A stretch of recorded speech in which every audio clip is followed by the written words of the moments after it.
नमस्कार। आज की परिचर्चा में आप सभी का स्वागत है। प्रस्तुत अध्ययन का विषय है राजनीति विज्ञान। पाठ्यक्रम के अंतर्गत इकाई 1 का तीसरा बिंदु सामंतवाद, साम्राज्यवाद और उपनिवेशवाद। इन तीनों अवधारणाओं को हम 3 भागों में अध्ययन कर रहे हैं। पहले भाग में हमने सीखा कि हमें सामंतवाद, साम्राज्यवाद व उपनिवेशवाद का अध्ययन क्यों करना चाहिए।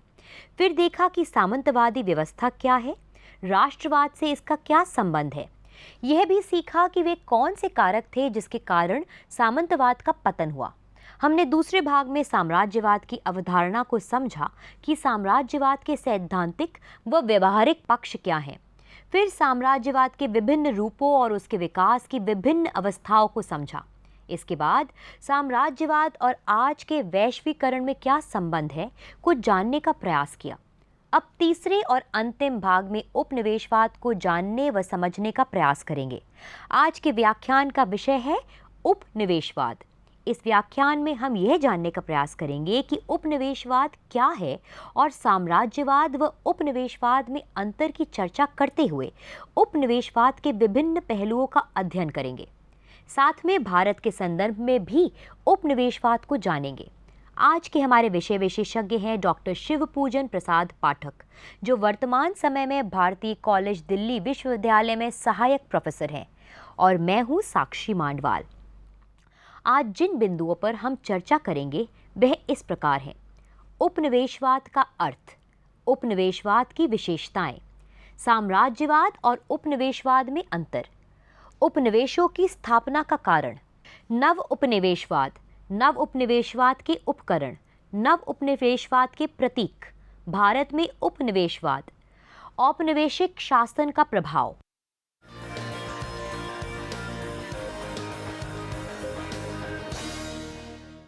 साधारण भाषा में उपनिवेशवाद का अर्थ उन्नत व शक्तिशाली राष्ट्रों द्वारा पिछड़े राष्ट्रों के लोगों पर नियंत्रण या शासन से है। उपनिवेश में अधीनस्थ का भाव है। अधीनस्थ का अर्थ है कि आर्थिक, सामाजिक व राजनीतिक विकास के मूल विषय उपनिवेश की स्वयं की आवश्यकताओं के अनुसार निर्धारित न होकर पूंजीवादी और शक्तिशाली देशों के हितों के अनुरूप बनाए जाते हैं। उपनिवेशवाद कोई एक समान व्यवस्था नहीं है, एक स्तरीय नहीं है। यह भी विभिन्न अवस्थाओं से गुजरता है। इसमें केवल देश का शोषण और दमन स्थायी रहता है। करीब 200 सालों में ब्रिटेन का भारत में उपनिवेश विभिन्न अवस्थाओं से गुजरा है, या ये कहें कि उपनिवेशी व्यवस्था अपने को समय के अनुरूप ढालती है। उपनिवेश वो भूप्रदेश है जो एक विदेशी राज्य के द्वारा शासित होता है, जिसके अपने निवासियों को उनके शासन से पूरे राजनीतिक अधिकार प्राप्त नहीं होते। और गेंस्की का कहना है, उन सभी क्षेत्रों को हम उपनिवेश कहेंगे जो एक विदेशी सत्ता द्वारा शासित हैं तथा जिसके निवासियों को पूरे राजनीतिक अधिकार प्राप्त नहीं है। गोपाल कृष्ण गोखले मानते थे कि उपनिवेशवाद एक अनुत्तरदायी नौकरशाही और अनुपस्थिति पूंजीवाद का शासन था। यह कथन भारतीय उपनिवेशवाद के संदर्भ में कहा गया, लेकिन उपनिवेशवाद के प्रशासन और आर्थिक पक्ष को उजागर करता है। साम्राज्यवाद तथा उपनिवेशवाद के बीच में इतना कम अंतर है कि प्रायः एक दूसरे के पर्याय के रूप में दोनों का प्रयोग कर दिया जाता है। साम्राज्यवाद उपनिवेशवाद का ही एक रूप समझा जाता है, किंतु साम्राज्यवाद उपनिवेशवाद की तुलना में अधिक संगठित होता है तथा अधिक सैनिक बल और प्रत्यक्ष रूप से अधिक आक्रमणकारी तथा विभिन्न उद्देश्यों से पूर्ण होता है। साम्राज्यवाद का अस्तित्व वहां समझा जाता है जहां स्थानीय विरोध का अंत करने के लिए, उपनिवेशवाद स्थापित करने के लिए या अपना प्रभाव स्थापित करने के लिए शक्ति का प्रयोग किया जाना आवश्यक हो जाता हो। जहां ये शक्ति प्रयोग नहीं की जाती और राष्ट्रों द्वारा विदेशी शासन के प्रति कोई कारगर विरोध नहीं प्रकट किया जाता, वह उपनिवेशवाद कहलाता है। जवाहरलाल नेहरू ने अपने उपनिवेशवाद संबंधी विचार अपनी पुस्तक विश्व इतिहास की झलक और हिंदुस्तान की कहानी में स्पष्ट किए हैं। इनके अनुसार पूंजीवाद ने आधुनिक साम्राज्यवाद को जन्म दिया है। कहीं कहीं पर शुम्पीटर की तरह नेहरू ने भी साम्राज्यवाद को उपनिवेशवाद का पर्यायवाची माना है। राज्यों के प्रदेशों में अस्थायी हस्तक्षेप को उपनिवेशवादी अथवा साम्राज्यवादी नहीं कहा जा सकता। जो अल्पकालीन लक्ष्यों की प्राप्ति के लिए किया गया है, क्योंकि यहाँ पर हस्तक्षेप का उद्देश्य शासकों की स्थापना नहीं होती। उपनिवेशवाद नए उपनिवेशों के अर्जन करने की स्थिति है। यह भी जान लेना आवश्यक है कि एक देश साम्राज्यवादी और उपनिवेशवादी दोनों होता है, केवल रणनीतियों के स्तर पर अंतर होता है।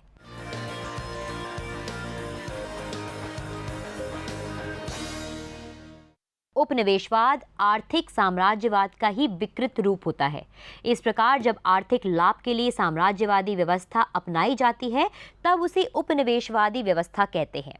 उपनिवेश स्थापित करने वाला राष्ट्र अधीन देश में ऐसी प्रशासनिक व्यवस्था स्थापित करता है कि जिसमें अधिक से अधिक आर्थिक शोषण किया जा सके। साम्राज्यवादी देश अधीनस्थ देश में अपना सांस्कृतिक आधिपत्य स्थापित करने हेतु वहां अपनी शिक्षा एवं संस्कृति का प्रचार करता है। साम्राज्यवादी देश अधीनस्थ देश में फूट डालो और शासन करो की नीति अपनाते हैं।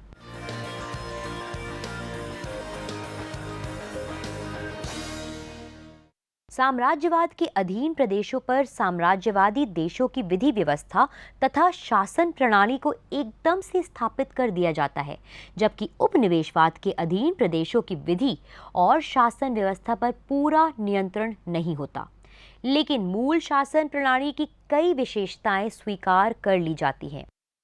साम्राज्यवाद में नए प्रदेशों को पूर्णतया मानने का प्रयत्न होता है।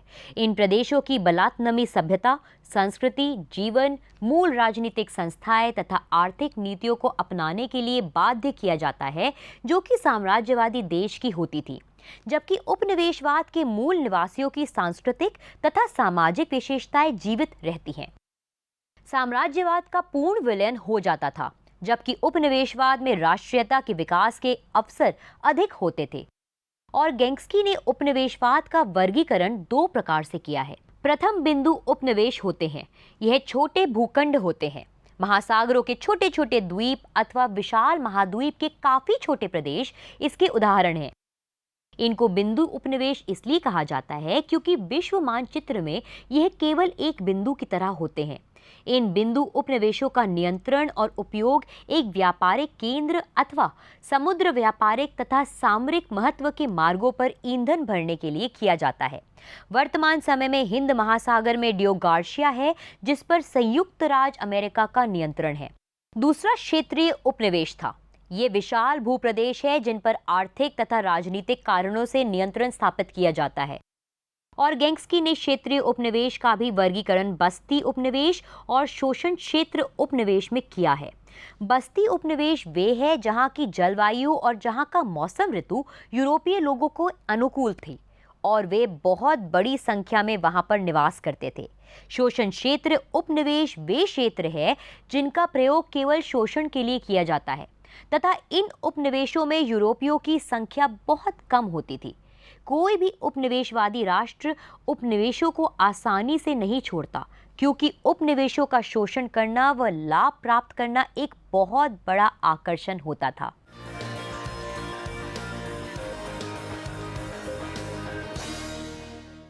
यूरोप को नए भौगोलिक प्रदेशों का ज्ञान, वैज्ञानिक उपकरणों का विकास, औद्योगिक क्रांति ने साम्राज्यवाद और फिर उपनिवेश को बढ़ावा देने का प्रमुख कारण थे। धन संग्रहण की लालसा की जो जड़ें यूरोपियों के मस्तिष्क में सामंतवाद के समय में जन्मी थी, उसी मानसिकता को 17वीं व 18वीं सदी में पूर्ण अवसर प्राप्त हो गए। ये उपनिवेश कच्चा माल भी देने की स्थिति में थे और इनमें तैयार माल भी बेचा जा सकता था। इससे औद्योगिक देश के जीवन यापन का मानदंड भी बढ़ता और जनसंख्या भी। इन दोनों ही तत्वों से अतिरिक्त पूंजी उत्पन्न होती। अतः अतिरिक्त पूंजी और अतिरिक्त मानव श्रम इन दोनों का ही प्रयोग होना चाहिए। इनका निर्यात भी होना चाहिए। अतः उपनिवेशीकरण पश्चिमी यूरोप के राज्यों का सर्वोच्च लक्ष्य बन गया। आंतरिक दृष्टि से यह तर्क राजनीतिक प्रजातंत्रवाद के सिद्धांत पर आधारित था। इस सिद्धांत में व्यक्ति की स्वतंत्रता पर विशेष रूप से बल दिया जाता था। व्यक्ति को हर कार्यक्षेत्र में स्वतंत्रता मिलनी चाहिए, इस सिद्धांत की यह मान्यता थी। आर्थिक क्षेत्र में इस मान्यता को विशेष रूप से कार्यान्वित किया गया। इसका मतलब यह था कि हर व्यक्ति अधिक से अधिक कमाने के लिए स्वतंत्र है। आर्थिक और राजनीतिक स्वतंत्रता के साथ लोगों को मताधिकार भी प्राप्त था, लेकिन इतने पर भी मतों के नियंत्रण का अधिकार उन्हीं लोगों के हाथों में रहा जो संपत्तिवान थे, इसलिए राजसत्ता भी उन्हीं के पास रही। उपनिवेशवाद की इस पूरे प्रक्रिया को हम भारत के संदर्भ में हम समझेंगे। यदि कुछ उपनिवेशों को प्रत्यक्ष रीति से सैनिक विजय द्वारा हड़पा जाता था, तो कुछ को अप्रत्यक्ष साम्राज्यवाद द्वारा नियंत्रित किया जाता था। उदाहरण के लिए पट्टे पर कुछ द्वीप समूहों को ले लेना। जर्मनी ने 1898 में क्वाचाओ नाम का उपनिवेश चीन से 19 साल के पट्टे पर लिया था। अमेरिका ने क्यूबा, निकारागुआ, पनामा और ब्रिटेन के 9 सैनिक अड्डे पट्टे पर ही लिए थे। इसी प्रकार किसी प्रदेश का संरक्षण भी उपनिवेशवाद का एक अन्य रूप है। संरक्षित प्रदेश के सारे हित संरक्षक देश के हाथ में रहते थे, जिनका वह अपनी इच्छानुसार नियंत्रण करता था। प्रभाव क्षेत्र इन राज्यों के शोषण का तीसरा रूप है।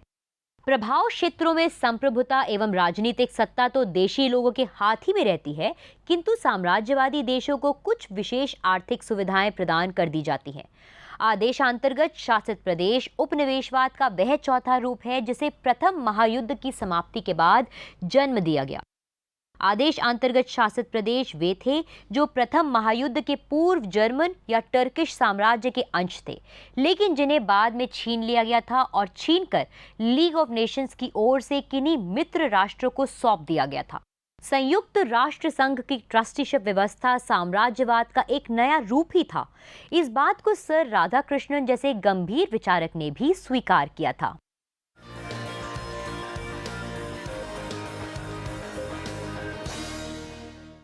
समय तथा युग में परिवर्तन के साथ साथ साम्राज्यवाद का स्वरूप भी बदलता रहा है। सैनिक तथा राजनीतिक साम्राज्यवाद का युग समाप्त हो गया है और उसका स्थान आर्थिक साम्राज्यवाद ने ले लिया है।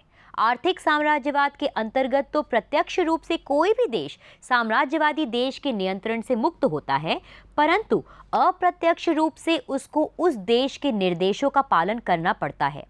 संयुक्त राज्य अमेरिका और रूस 8वें दशक तक विकासशील देशों को आर्थिक सहायता देकर के अप्रत्यक्ष रूप से उन पर दबाव डालने का प्रयास करते रहे हैं।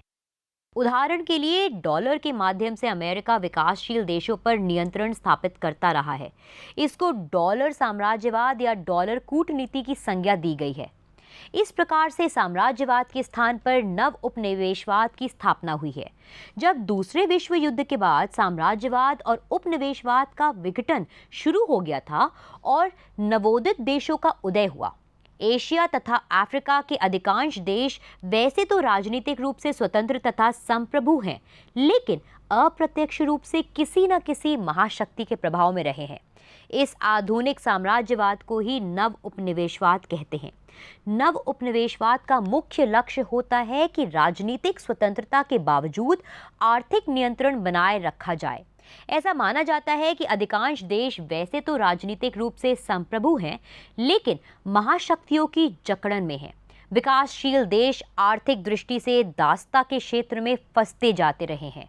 व्यापार और विदेशी सहायता ऊपरी तौर से तो नव स्वतंत्र देशों के हित में रहते हैं, लेकिन वास्तव में वे उनके आर्थिक शोषण में बदल जाते हैं। आज जबकि राजनीति और सैनिक साम्राज्यवाद का अंत हो चुका है, बहुराष्ट्रीय निगमों के माध्यम से पश्चिमी देश नवोदित राष्ट्रों की अर्थव्यवस्था में दीमक की तरह घुसते जा रहे हैं। नवोदित राज्यों की प्राकृतिक संपदा पर धीरे धीरे पश्चिमी राष्ट्रों का नियंत्रण स्थापित हो रहा है। नव उपनिवेशवाद का लक्ष्य है नव स्वतंत्र देशों में विकास को पूंजीवादी दिशाओं में मोड़ देना, ताकि उन देशों के आर्थिक शोषण की संभावना बनी रहे। संक्षेप में नव उपनिवेशवाद से अभिप्राय पूंजीवादी समृद्ध पश्चिमी देशों के द्वारा तीसरी दुनिया के नव स्वतंत्र देशों का आर्थिक तथा तकनीकी शोषण से है।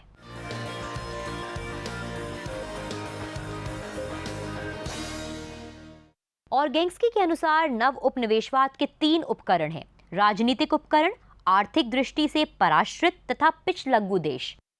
राजनीतिक उपकरण उपनिवेशवाद का वह स्वरूप है जिसमें किसी देश पर विदेशी सत्ता का प्रत्यक्ष एवं पूर्ण नियंत्रण रहता है। आर्थिक दृष्टि से पराश्रित देश राजनीतिक दृष्टि से स्वतंत्र होते हैं, किंतु इनके व्यापार एवं उद्योग धंधों का नियंत्रण विदेशी शक्ति द्वारा होता है। बहुत से ऐसे देश हैं जो कि आर्थिक रूप से स्वतंत्र नहीं हैं और आर्थिक दृष्टि से ये देश अविकसित हैं।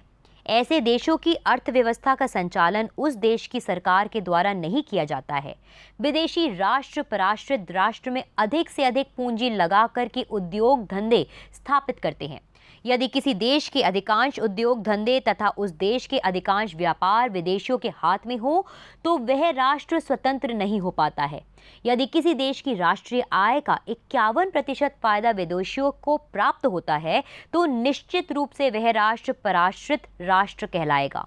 वैसे तो पराश्रित राष्ट्र ऊपरी तौर से स्वतंत्र होता है, लेकिन उसकी अर्थव्यवस्था का नियंत्रण विदेशियों द्वारा होता है, तो यह निश्चित है वह उस देश की सरकार देश में आर्थिक साधन के माध्यम से विदेशी राष्ट्र की राजनीतिक सत्ता की स्थापना होती है। पिछलग्गू देश वैसे तो औपचारिक रूप से पूर्णतः स्वतंत्र एवं प्रभुत्व संपन्न होते हैं, लेकिन आर्थिक एवं राजनीतिक दोनों प्रकार से उन पर किसी विदेशी शक्ति का नियंत्रण होता है।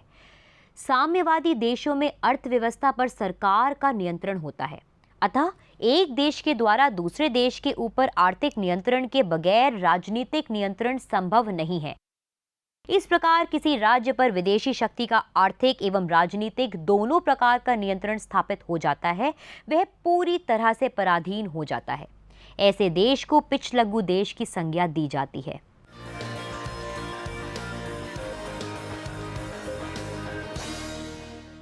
बहुराष्ट्रीय कंपनियां अधिक से अधिक मुनाफा कमाने के लिए सस्ता श्रम, सस्ते कच्चे माल और अनुकूल बाजार की खोज में अपने देश के बाहर अपनी क्रियाकलाप फैलाती है और पूंजी निवेश करती है। इन्हें अपने देश की सरकार का राजनीतिक, आर्थिक तथा सैनिक समर्थन प्राप्त रहता है। ये निगम सरकार के नव उपनिवेशवादी नीति के आर्थिक औजार हैं। अपने मुनाफे की रक्षा के लिए ये कंपनियां केवल आर्थिक क्रियाकलापों तक ही अपने को सीमित नहीं रखती, बल्कि विभिन्न देशों के आंतरिक मामलों में हस्तक्षेप करती हैं, सरकारों पर दबाव डालती हैं, मंत्रियों तथा अधिकारियों को खरीदती हैं तथा अस्थिरता पैदा करती हैं। राजनीतिक हत्याएं करवाई जाती हैं और आंतरिक प्रतिक्रियावादी शक्ति से मिलकर के प्रगतिशील सरकारों के विरुद्ध क्रांति तत्व संगठित करती हैं। संक्षेप में कहा जा सकता है कि मुनाफे के लिए बहुराष्ट्रीय कंपनियां सामाजिक तथा मानवीय मान्यताओं को ताक पर रख देती हैं और हर संभव अपराध करती या करवाती हैं। बहुराष्ट्रीय निगमों की राजनीतिक कार्यवाहियों के मूल में इनका आर्थिक स्वार्थ है। इनका एकमात्र उद्देश्य होता है अधिक से अधिक धंधा बढ़ाना और पैसा पैदा करना, और इस उद्देश्य की प्राप्ति के लिए ये निगम किसी भी सीमा तक जा सकते हैं और कितना भी नीचे गिर सकते हैं। इनके कार्यकलाप बदला करते हैं। पहले ये विकासशील देशों से कच्चे माल तथा खाद्य सामग्री का व्यापार करते थे, सस्ते दामों में विकासशील देशों से खरीदकर विकसित देशों में बेचते थे। बाद में निजी उद्योग धंधे लगाना शुरू कर दिया। विकासशील देशों की औद्योगिक प्रगति की दुहाई देकर के इन्होंने वास्तव में औद्योगिक पतन तथा अवनति कराई है। ये निगम कभी भी अपने उत्पादन का नुस्खा विकासशील देशों को नहीं बताते हैं तथा भेद न खुलने पाए इसलिए उत्पादन पूरी तरह से उस देश में नहीं करते हैं। कुछ पूंजी संबंधित देश में बनाते हैं और कुछ अपने देश से आयात करते हैं। इस प्रकार यदि प्राचीन उपनिवेशवाद राजनीतिक था तो नव उपनिवेशवाद आर्थिक।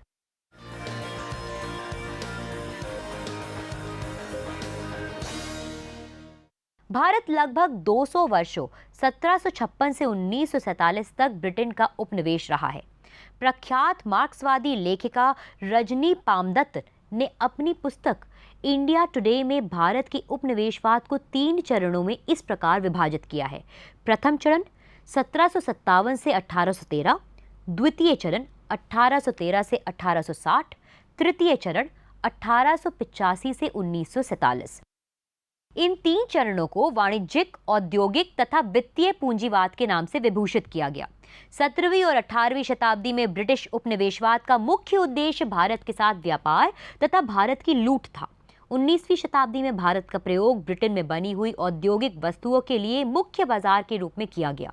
19वीं सदी के उत्तरार्ध से भारत के स्वतंत्र होने तक ब्रिटिश उद्योगपतियों द्वारा भारत में पूंजी विनियोग की प्रक्रिया आरंभ हुई, जिससे भारतीय श्रमिकों का बड़े पैमाने पर शोषण आरंभ हुआ।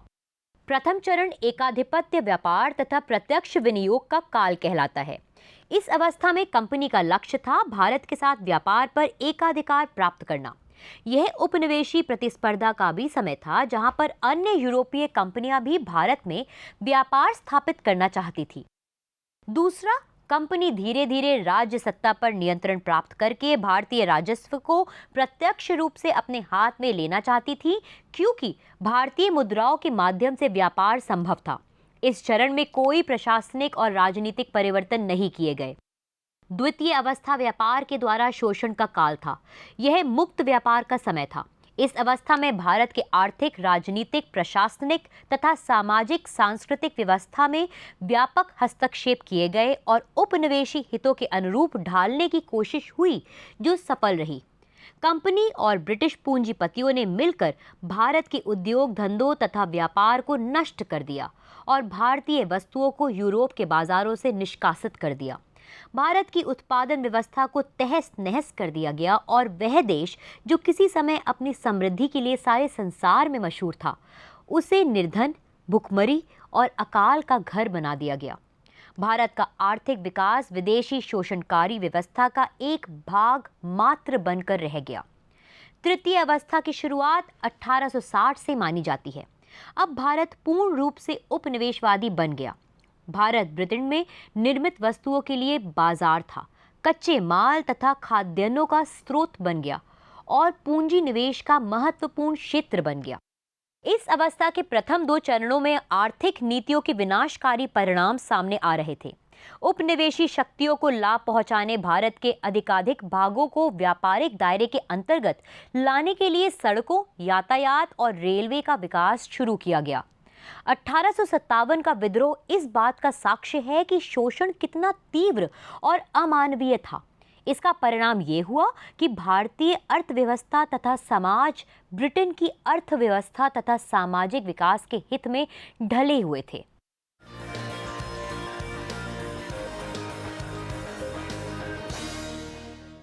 भारत में उपनिवेशवाद ने सकारात्मक और नकारात्मक दोनों प्रकार के प्रभाव डाले। यह निर्विवाद सत्य है कि भारत ने प्रचलित आधुनिक विचारों को उपनिवेशी शासन से ही सीखा है। राष्ट्रवाद का उदय और सामूहिक राष्ट्रीय चेतना का विकास ब्रिटिश उपनिवेश की ही देन है, लेकिन इसमें ब्रिटिश शासकों का कोई योगदान नहीं था। सारी योजनाएं ब्रिटिश उपनिवेश के हितों के वृद्धि के लिए की गई थी, राज्य के लिए परोपकारी नहीं थी। सामाजिक क्षेत्र में उपनिवेशवाद ने एक गहरी अमिट छाप छोड़ी। सामाजिक क्षेत्र में सती प्रथा को समाप्त करने जैसे कानून बनाकर देश को आगे बढ़ने में पर्याप्त योगदान दिया। विदेशी व्यापार की वृद्धि के कारण एक शक्तिशाली व्यापारिक वर्ग का उदय भी हुआ। उपनिवेशवाद की कृति के रूप में सबसे महत्वपूर्ण वर्ग जो इस दौरान अस्तित्व में आया, वह था बुद्धिजीवियों का वर्ग। यह वह वर्ग था जिसने ब्रिटिश उपनिवेशवाद का सच्चा चरित्र देश के सामने प्रस्तुत किया और ब्रिटिश उपनिवेशवाद के विरुद्ध आंदोलन चलाया। ब्रिटिश उपनिवेशवाद का एक और सामाजिक प्रभाव परिलक्षित होता है नस्लवाद के विकास का। ब्रिटिश हमेशा अपने को उच्च नस्ल का तथा भारतीयों को निम्न नस्ल का समझते थे। इस प्रकार भारतीय अपने ही घर में हीन माने जाने लगे। फलस्वरूप भारतीय जनमानस में एक आक्रोश का उदय हुआ। इससे राष्ट्रीय आंदोलन के विकास का रास्ता भी खुला।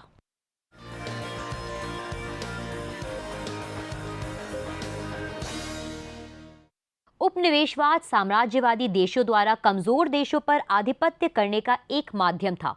इस प्रक्रिया में यूरोपीय देश और बाद में अमेरिका ने भी इस उपनिवेशीकरण को बढ़ावा दिया। लेकिन राष्ट्रवाद की भावना उपनिवेशित देशों में आने के कारण नए देशों का जन्म हुआ। नवोदित देशों ने उपनिवेशवाद के प्रतिरोध में एक लंबी लड़ाई लड़ी। काफी हद तक सफलता मिली। वर्तमान समय में सभी देश उपनिवेशवाद से मुक्त हैं, लेकिन यह मनोवृत्ति है, परतंत्र और पराधीन रखने की सोच का हिस्सा है। यह सोच कभी मरने वाली नहीं होती। इसलिए एक उपनिवेशित देश होने के कारण उपनिवेशवाद को जानना चाहिए, क्योंकि किसी न किसी रूप में यह दस्तक देता ही रहता है।